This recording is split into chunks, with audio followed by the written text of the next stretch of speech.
Greta Garbo, born Greta Lovisa Gustafsson, the 18th of September 1905 to 15 April 1990, was a Swedish film actress and an international star and icon during the 20s and 30s. Garbo was nominated 3 times for the Academy Award for Best Actress and received an honorary one in 1954 for her luminous and unforgettable screen performances. In 1999, the American Film Institute ranked Garbo 5th on their list of the greatest female stars of classic Hollywood cinema, after Katharine Hepburn, Bette Davis, Audrey Hepburn, and Ingrid Bergman. Garbo launched her career with a secondary role in the 1924 Swedish film The Saga of Gösta Berling. Her performance caught the attention of Louis B. Mayer, chief executive of Metro-Goldwyn-Mayer, MGM, who brought her to Hollywood in 1925. She immediately stirred interest with her first silent film, Torrent, released in 1926. A year later, her performance in Flesh and the Devil, her third movie, made her an international star. Garbo's first talking film was Anna Christie, 1930. MGM marketers enticed the public with the catchphrase Garbo Talks. That same year she starred in Romance. For her performances in these films she received the first of 3 Academy Award nominations for Best Actress. Academy rules at the time allowed for a performer to receive a single nomination for their work in more than one film. In 1932, her popularity allowed her to dictate the terms of her contract and she became increasingly selective about her roles. Her success continued in films such as Mata Hari, 1931, and Grand Hotel, 1932. Many critics and film historians consider her performance as the doomed courtesan Marguerite Gautier in Camille, 1936, to be her finest. The role gained her a second Academy Award nomination. Garbo's career soon declined, however, and she was one of the many stars labeled box office poison in 1938. Her career revived upon her turn to comedy in Ninotchka, 1939, which earned her a third Academy Award nomination, but after the failure of Two-Faced Woman, 1941, she retired from the screen, at the age of 35, after acting in 28 films. From then on, Garbo declined all opportunities to return to the screen. Shunning publicity, she began a private life, and neither married nor had children. Garbo also became an art collector in her later life. Her collection, including works from painters such as Pierre Renoir, Pierre Bonnard, and Kees van Dongen, was worth millions at the time of her death. Childhood and youth. Greta Lovisa Gustafsson was born in Södermalm, Stockholm, Sweden. She was the third and youngest child of Anna Lovisa, née Carlsson, 1872–1944, a housewife who later worked at a jam factory, and Carl Alfred Gustafsson, 1871–1920, a laborer. Garbo had an older brother, Sven Alfred, 1898–1967, and an older sister, Alva Maria, 1903–1926.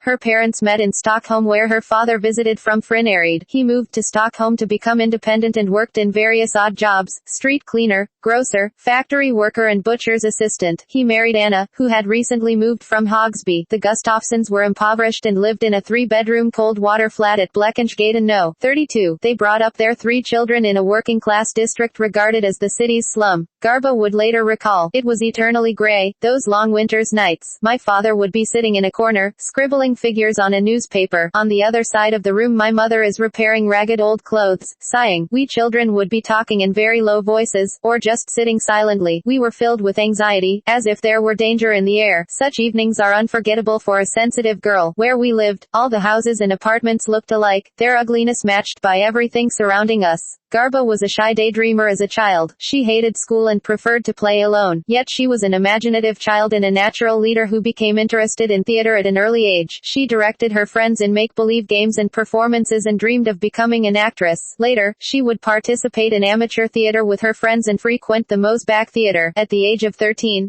Garbo graduated from school, and, typical of a Swedish working-class girl at that time, she did not attend high school. She would later confess she had an inferiority complex about this. In the winter of 1919, the Spanish flu spread throughout Stockholm and Garbo's father, to whom she was very close, became ill. He began missing work and eventually lost his job. Garbo stayed at home looking after him and taking him to the hospital for weekly treatments. He died in 1920 when she was 14 years old. Career beginnings, 1920 to 1924. Garbo first worked as a soap lather girl in a barber's shop but eventually, on the advice of her friends, applied for, and accepted, a position in the pub department store running errands and working in the millinery department. Before long, she began modeling hats for the store's catalogs, which led to a more lucrative job as a fashion model. In late 1920, a director of film commercials for the store began casting Garbo in roles advertising women's clothing. Her first commercial premiered on the 12th of December December 1920 and was followed by others the following year. Thus began Garbo's cinematic career. In 1922, Garbo caught the attention of director Eric Arthur Petchler, who gave her a part in his short comedy, Peter the Tramp. From 1922 to 1924, she studied at the Royal Dramatic Theatre's acting school in Stockholm. She was recruited in 1924 by the prominent Swedish director Moritz Stiller to play a principal part in his classic film The Saga of Gösta Berling, a dramatization of the famous novel by Nobel Prize winner Selma Lagerlöf. She played opposite Lars Hansen, a well-known Swedish actor. Stiller became her mentor, training her as a film actress and managing all aspects of her nascent career. She followed her role in Gösta Berling with a starring role in the 1925 German film Die Freude los Gas, Joyless Street or The Street of Sorrow, directed by G. W. Pabst and co-starring Asta Nielsen. Accounts differ on the circumstances of her first contract with Louis B. Mayer, at that time vice president and general manager of Metro-Goldwyn-Mayer. Victor Seaström, a respected Swedish director at MGM, was a good friend of Stiller and encouraged Mayer to meet him on a trip to Berlin. There are two recent versions of what happened next. In one, Mayer, always looking for new talent, had done his research and was interested in Stiller. He made an offer, but Stiller demanded that Garbo be part of any contract, convinced that she would be an asset to his career. Mayer balked, but eventually agreed to a private viewing of Gösta Berling. He was immediately struck by Garbo's magnetism and became more interested in her than in Stiller. It was her eyes, his daughter recalled him saying, "I can make a star out of her." In the second version, Mayer had already seen Gösta Berling before his Berlin trip, and Garbo, not Stiller, was his primary interest. On the way to the screening, Mayer said to his daughter, "This director is wonderful, but what we really ought to look at is the girl. The girl, look at the girl." After the screening, his daughter reported, "He was unwavering. I'll take her without him. I'll take her with him." Number 1 is The Girl. Silent film stardom, 1925 to 1929. In 1925, Garbo, then 20 and unable to speak English, was brought over from Sweden at the request of Mayer. Both Garbo and Stiller arrived in New York in July 1925 after a 10-day trip on the SS Drottningholm. However, they remained in New York for over 6 months without any word from MGM. They chose to go Los Angeles on their own, but another 5 weeks passed with no contacts from the studio. Now on the verge of returning to Sweden, she wrote to her boyfriend back home, "You're quite right when you think I don't feel at home here. Oh, you lovely little Sweden, I promise that when I return to you my sad face will smile as never before." A Swedish friend in Los Angeles decided to help her by contacting MGM producer Irving Thalberg, who agreed to give her a screen test. According to author Frederick Sands, the result of the test was electrifying. Thalberg was impressed and began grooming the young actress the following day, arranging to fix her teeth, making sure she lost weight, and giving her English lessons. During her rise to stardom, film historian Mark Vieira notes that Thalberg decreed that henceforth Garbo would play a young but worldly wise woman. However, according to Thalberg's actress wife, Norma Shearer, Garbo did not necessarily agree with his ideas. Miss Garbo at first didn't like playing the exotic, the sophisticated, the woman of the world. She used to complain, "Mr. Thalberg, I am just a young girl." Irving tossed it off with a laugh. With those elegant pictures he was creating the Garbo image. Although she expected to work with Stiller on her first film, she was cast in Torrent, 1926, an adaptation of a novel by Vicente Blasco Ibáñez, with director Monte Bell. She replaced Aileen Pringle, 10 years her senior, and played a vamp opposite Ricardo Cortez. Torrent was a hit, and despite its cool reception by the trade press, Garbo's performance was critically acclaimed. The success led Irving Thalberg, head of production at MGM, to cast her in a similar role in The Temptress, 1926, based on another Ibáñez novel. After only one film, she was given top billing, playing opposite Antonio Moreno. Her mentor Stiller, who had persuaded her to take the part, was assigned to direct. For both Garbo, who did not want to play another vamp and did not like the script any more than she did the first one, and Stiller, The Temptress was a harrowing experience. Stiller, who spoke little English, had difficulty adapting to the studio system and did not get on with Moreno, was fired by Thalberg and replaced by Fred Niblo. Reshooting The Temptress was expensive, and even though it became one of the top-grossing films of the 1926-27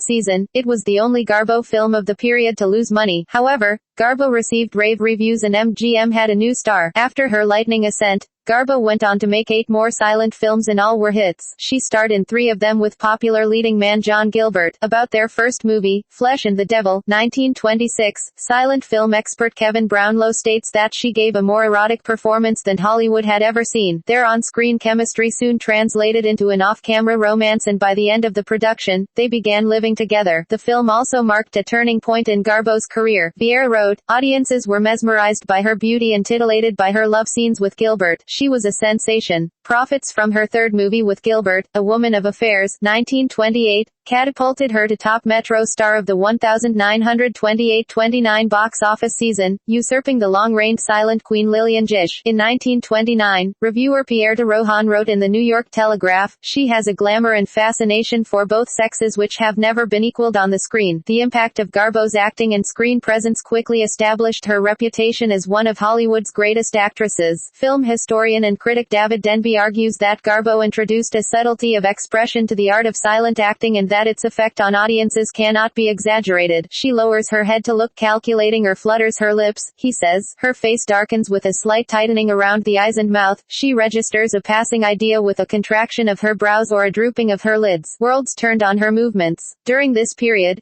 Garbo began to require unusual conditions during the shooting of her scenes. She prohibited visitors, including the studio brass, from her sets and demanded that black flats or screens surround her to prevent extras and technicians from watching her. When asked about these eccentric requirements, she said, "If I am by myself, my face will do things I cannot do with it otherwise." Despite her popularity as a silent star, the studio feared that her Swedish accent might impair her work in sound and delayed the shift for as long as possible. MGM itself made a slow changeover to sound in her last silent film, The Kiss, 1929, was also the studio's. Garbo would go on to become one of the biggest box office draws of the next decade. Transition to sound and continued success, 1930 to 1939. In late 1929, MGM cast Garbo in Anna Christie, 1930, a film adaptation of the 1922 play by Eugene O'Neill, provided her first speaking role. The screenplay was adapted by Francis Marion and the film was produced by Irving Thalberg and Paul Byrne. 16 minutes into the film, she famously utters her first line,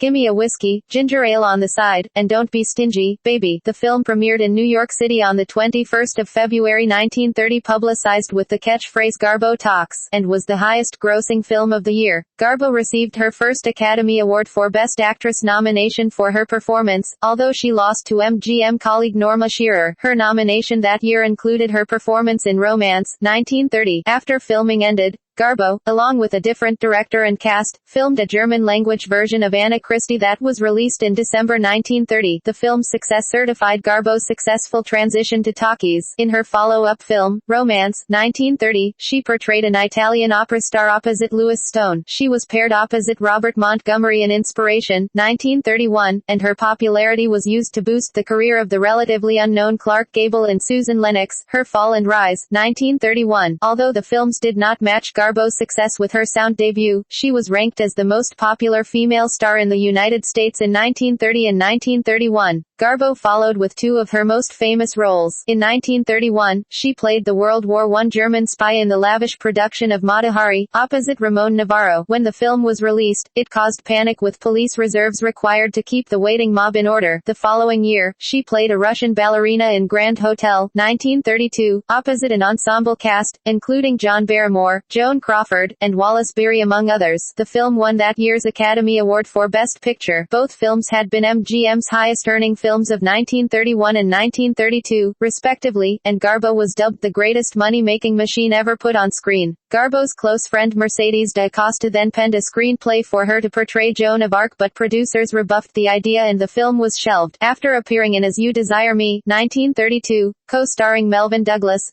Garbo's MGM contract expired. After nearly a year of negotiations, Garbo agreed to renew her MGM contract on the condition she would star in Queen Christina on her new salary of $300,000 a film. The film's screenplay had been written by Viertel, and although MGM had been reluctant to make the movie, they relented at Garbo's insistence. For her leading man, producers suggested Charles Boyer or Laurence Olivier, but Garbo rejected both, preferring her former co-star and lover, John Gilbert. The studio balked at the idea of casting Gilbert, fearing his declining popularity would hurt the film's profits, but Garbo prevailed. Queen Christina was a lavish production, becoming one of the studio's biggest productions at the time. Publicized as Garbo Returns, the film premiered in December 1933 to critical acclaim and box office triumph and became the highest-grossing film of the year. The movie, however, met with controversy upon its release. Censors objected to the scenes in which Garbo disguised disguised herself as a man and kissed a female co-star. Although her domestic popularity was undiminished in the early 1930s, high profits for Garbo's films after Queen Christina in 1933 depended on the foreign market for their success.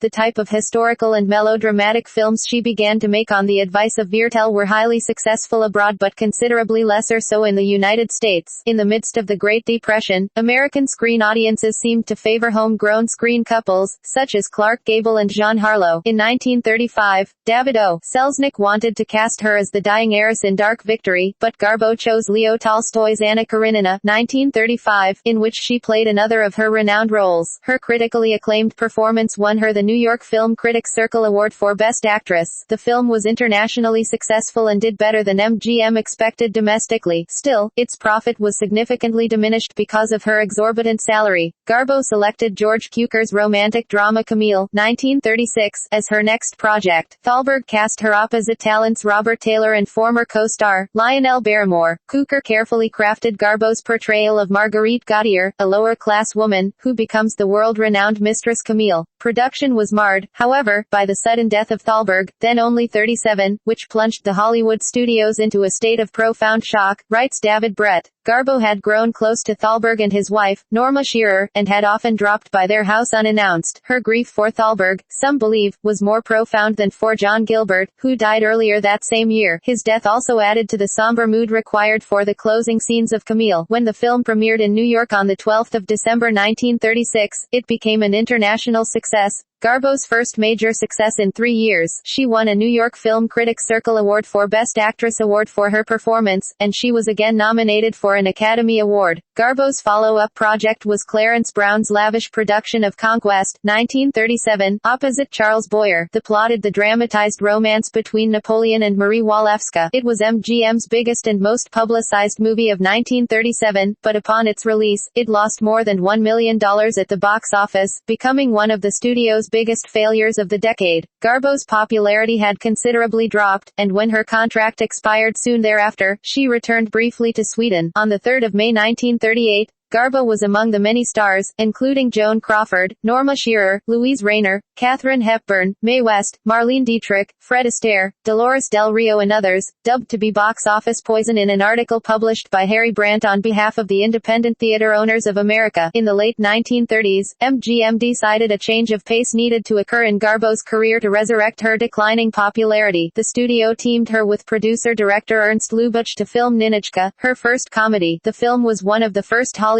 movies which, under the cover of a satirical, light romance, depicted the Soviet Union under Joseph Stalin as being rigid and gray when compared to its pre-war years. Ninotchka premiered in October 1939. Publicized with the catchphrase Garbo laughs, commenting on the departure of Garbo's serious and melancholy image as she transferred to comedy. Despite the film's critical favoritism and box office success in the United States and abroad, it was banned in the Soviet Union and its satellites. Last work and early retirement, 1941 to 1948, with George Cukor's Two-Faced Woman, 1941, MGM attempted to capitalize on Garbo's success in Ninotchka by casting her in a romantic comedy which sought to portray her as an ordinary girl. She played a double role that featured her dancing the rumba, swimming, and skiing. The film was a critical failure, but, contrary to popular belief, performed reasonably well at the box office. Garbo referred to the film as My Grave. Two-Faced Woman was her last film. She was 36 and had made 28 feature films in 16 years. Although Garbo was humiliated by the negative reviews of Two-Faced Woman, she did not at first intend to retire, but her films depended on the European market and when it fell through with the war, finding a vehicle was problematic for MGM. She signed a one-picture deal in 1942 to make The Girl from Leningrad but the project quickly dissolved. She still thought she would continue when the war was over though she was ambivalent and indecisive about returning to the screen. Salka Viertel, Garbo's close friend and collaborator, said in 1945 Greta is impatient to work, but on the other side, she's afraid of it. Garbo also worried about her age. Time leaves traces on our small faces and bodies. It's not the same anymore, being able to pull it off. George Cukor, director of Two-Faced Woman, and often blamed for its failure, said people often glibly say that the failure of Two-Faced Woman finished Garbo's career. That's a grotesque oversimplification. It certainly threw her, but I think that what really happened was that she just gave up. She didn't want to go on. Still, Garbo signed a contract in 1948 with producer Walter Wenger, who had produced Queen Christina, to shoot a picture based on Balzac's La Duchesse de Langeais. Max Ophuls was slated to adapt and direct. She made several screen tests, learned the script, and arrived in Rome in the summer of 1949 to shoot the picture. However, the financing failed to materialize and the project was abandoned. The screen tests, the last time Garbo stepped in front of a movie camera, were thought to have been lost for 41 years until they were rediscovered in 1990 by film historians Leonard Maltin and Janine Basinger. Parts of the footage were included in the 2005 TCM documentary Garbo. In 1949, she was offered the role of fictional silent film star Norma Desmond in Sunset Boulevard. However, after a meeting with film producer Charles Brackett, she insisted that she had no interest in the part whatsoever. She was offered many roles in the 1940s and throughout her retirement years, but she rejected all but a few of them. In the few instances when she accepted, the slightest problem led her to drop out. Although she refused to talk to friends throughout her life about her reasons for retiring, she told Swedish biographer Sven Broman 4 years before her death, "I was tired of Hollywood. I did not like my work. There were many days when I had to force myself to go to the studio. I really wanted to live another life." Public persona. From the early days of her career, Garbo avoided industry social functions, preferring to spend her time alone or with friends. She never signed autographs or answered fan mail, and rarely gave interviews. Nor did she ever appear at Oscar ceremonies even when she was nominated. Her aversion to publicity and the press was undeniably genuine, and exasperating to the studio at first. In an interview in 1928, she explained that her desire for privacy began when she was a child, stating, "As early as I can remember, I have wanted to be alone.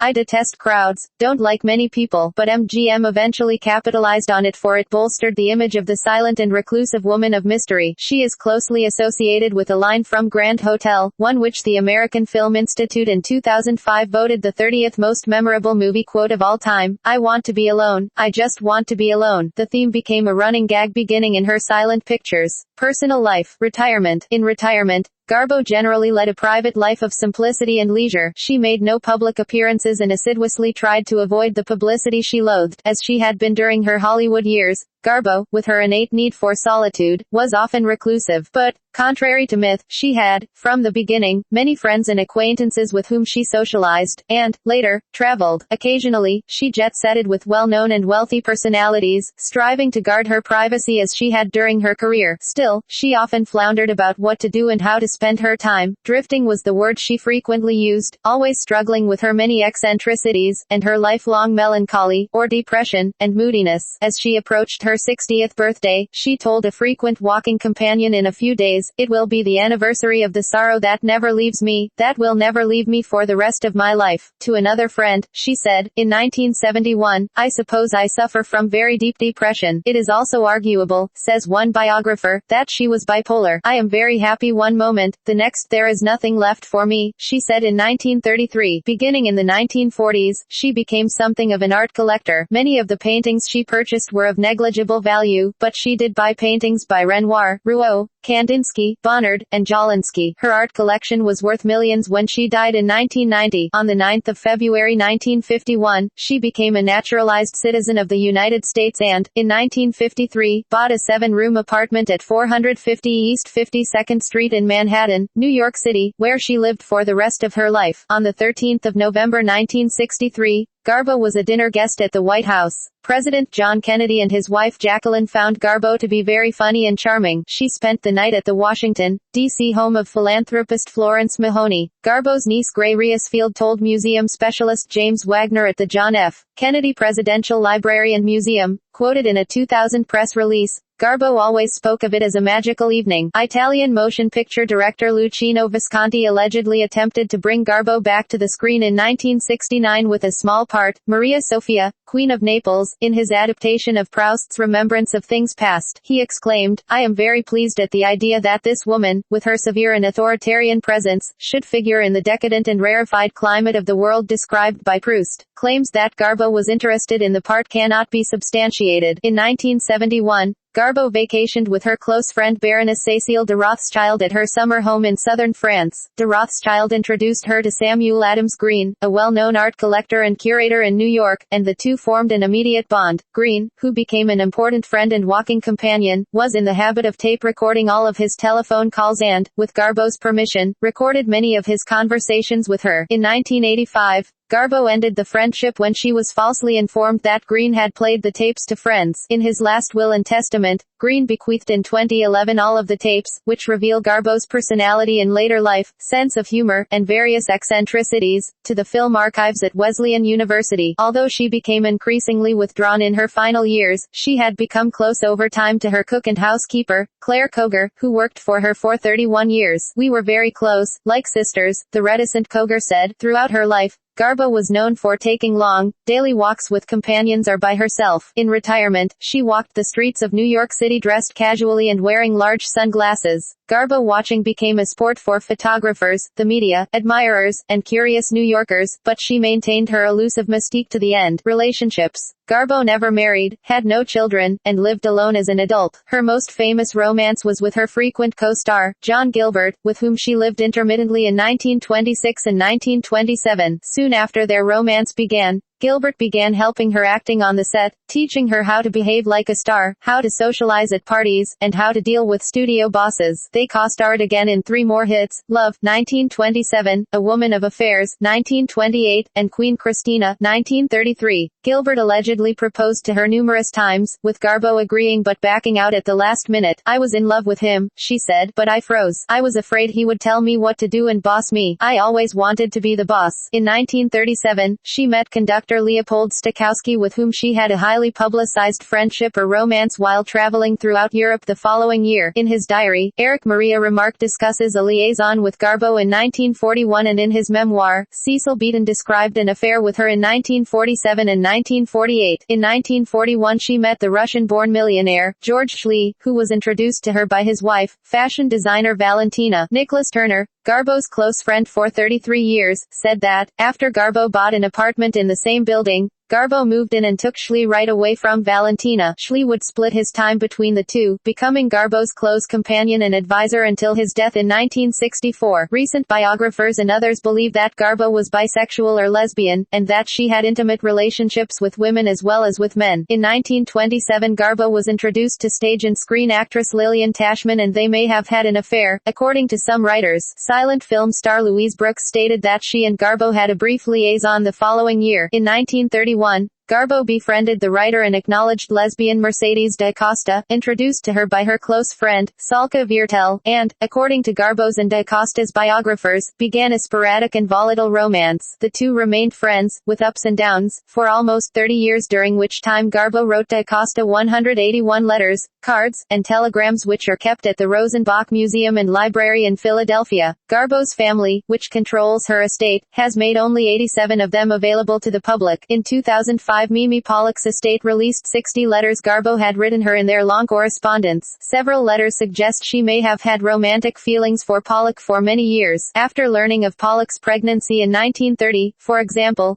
Garbo wrote, "We cannot help our nature, as God has created it, but I have always thought you and I belonged together." In 1975, she wrote a poem about not being able to touch the hand of her friend with whom she might have been walking through life. Death. Garbo was successfully treated for breast cancer in 1984. Towards the end of her life, only Garbo's closest friends knew she was receiving dialysis treatments for 6 hours 3 times a week at the Rogosin Institute and New York Hospital. A photograph appeared in the media in early 1990, showing Koger assisting Garbo, who was walking with a cane, into the hospital. Greta Garbo died on the 15th of April 1990, aged 84, in the hospital, as a result of pneumonia and renal failure. Dom later claimed that towards the end, she also suffered from gastrointestinal and periodontal ailments. Garbo was cremated in Manhattan, and her ashes were interred in 1999 at Skogskir Garden Cemetery just south of her native Stockholm. Garbo had invested wisely, primarily in stocks and bonds, and left her entire estate, $32,042,429, $57 million by 2013 rates, to her niece, Gray Reasfield. Legacy. Garbo was an international superstar during the late silent era and the golden age of Hollywood and is widely regarded as a cinematic legend. Almost immediately, with the sudden popularity of her first pictures, she became a screen icon. For most of her career, she was the highest paid actor or actress at MGM, making her for many years its premier prestige star. The April 1990 Washington Post obituary said that at the peak of her popularity she was a virtual cult figure. Garbo possessed a subtlety and naturalism in her acting that set her apart from other actors and actresses of the period. About her work in silence, film critic Tiber said this was a new kind of actor, not the stage actor who had to play to the far seats but someone who could just look and with her eyes literally go from rage to sorrow in just a close-up. Film historian Jeffrey Vance said that Garbo communicated her character's innermost feelings through her movement, gestures, and most importantly, her eyes. With the slightest movement of them, he argues, she subtly conveyed complex attitudes and feelings toward other characters and the truth of the situation. She doesn't act, said Camille co-star Rex O'Malley, she lives her roles. Director Clarence Brown, who made 7 of Garbo's pictures, told an interviewer Garbo has something behind the eyes that you couldn't see until you photographed it in close-up. You could see thought. If she had to look at one person with jealousy, and another with love, she didn't have to change her expression. You could see it in her eyes as she looked from one to the other, and nobody else has been able to do that on screen. Director George Sidney adds you could call it underplaying, but in underplaying she overplayed everyone else. Many critics have said that few of Garbo's 24 Hollywood films are artistically exceptional, and that many are simply bad. It has been said, however, that her commanding and magnetic performances usually overcome the weaknesses of plot and dialogue. As one biographer put it, all moviegoers demanded of a Garbo production was Greta Garbo. She was portrayed by Betty Comden in the 1984 film Garbo Talks. The film concerns a dying Garbo fan, Anne Bancroft, whose last wish is to meet her idol. Her son, played by Ron Silver, sets about trying to get Garbo to visit his mother at the hospital. Garbo is the subject of several documentaries, including 4 made in the United States between 1990 and 2005. The Divine Garbo, 1990, TNT, produced by Ellen M. Kress and Susan F. Walker, narrated by Glenn Close. Greta Garbo, The Mysterious Lady, 1998, Biography Channel, narrated by Peter Graves. Greta Garbo, A Lone Star, 2001, AMC. Garbo, 2005, TCM, directed by Kevin Brownlow, narrated by Julie Christie. She has been praised in the media and by personalities in cinema and culture, including Ephraim Katz, The Film Encyclopedia, The Complete Guide to Film and the Film Industry. Of all the stars who have ever fired the imaginations of audiences, none has quite projected a magnetism and a mystique equal to Garbo's. The Divine, the Dream Princess of Eternity, the Sarah Bernhardt of films, are only a few of the superlatives writers used in describing her over the years. She played heroines that were at once sensual and pure, superficial and profound, suffering and hopeful, world-weary and life-inspiring. Bette Davis, her instinct, her mastery over the machine, was pure witchcraft. I cannot analyze this woman's acting. I only know that no one else so effectively worked in front of a camera. Dolores Del Rio, the most extraordinary woman, in art, that I have encountered in my life. It was as if she had diamonds in her bones and in her interior light struggled to come out through the pores of her skin. George Cukor, she had a talent that few actresses or actors possess. In close-ups she gave the impression, the illusion of great movement. She would move her head just a little bit and the whole screen would come alive, like a strong breeze that made itself felt. Awards and honors. Garbo was nominated 3 times for the Academy Award for Best Actress. In 1930, a performer could receive a single nomination for their work in more than one film. Garbo received her nomination for her work in both Anna Christie and Romance. She lost out to Irving Thalberg's wife, Norma Shearer, who won for The Divorcee. In 1937,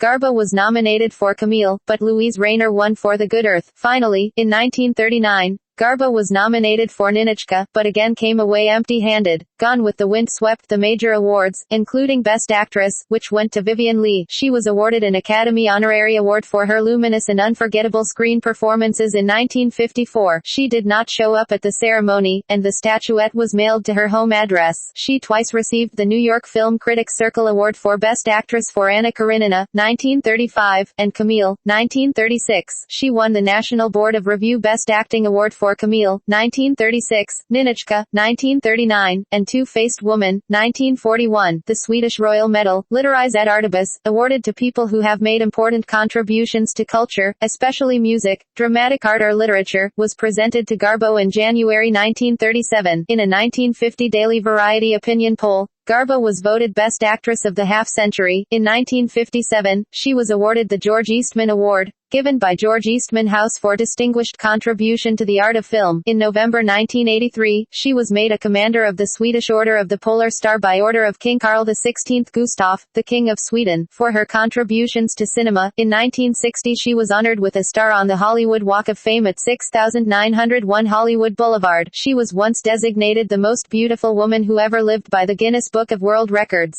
Garbo appears on a number of postage stamps, and in September 2005, the United States Postal Service and Swedish Posten jointly issued 2 commemorative stamps bearing her image. On the 6th of April 2011, Sveriges Riksbank announced that Garbo's portrait will be featured on the 100 krona banknote, beginning in 2014-15. Filmography. Public collections. Rijksmuseum Amsterdam. Bibliography and further reading. Italo Mascati, Greta Garbo, Diventare star per sempre, Edizioni Sabine, Roma, 2010.